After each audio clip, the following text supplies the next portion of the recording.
Sri Panduranga Ashtakam composed by Sri Adi Shankara. महायोगपीठे तटे भीमरथ्या वरं पुण्डरीकाय दातुं मुनीन्द्रैः समागत्य तिष्ठन्तमानन्दकन्दं परब्रह्मलिङ्गं भजे पाण्डुरङ्गम् तटिद्वाससं नीलमेघावभासं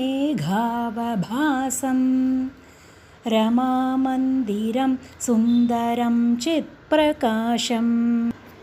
वरं त्विष्टकायां समन्यस्तपादं परब्रह्मलिङ्गं भजे पाण्डुरङ्गम् प्रमाणं भवाब्धेरिदं मामकानां नितम्बः कराभ्यां धृतो येन तस्मात् विधातुर्वसत्यै धृतो नाभिकोशः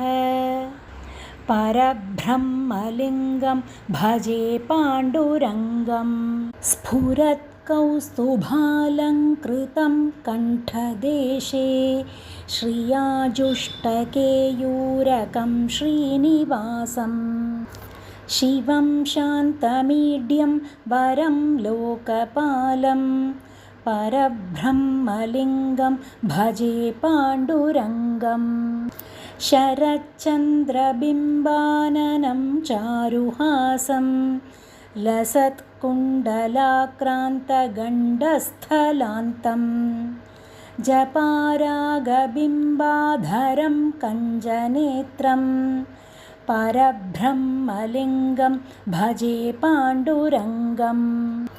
किरीटोज्ज्वलत्सर्वदिक्प्रान्तभागं सुरैरर्चितं दिव्यरत्नैरनर्घैः त्रिभङ्गाकृतिं बर्हमाल्यावतंसं परब्रह्मलिङ्गं भजे पाण्डुरङ्गम् विभुं वेणुनादं चरन्तं दुरन्तं स्वयं लीलया गोपवेषं दधानं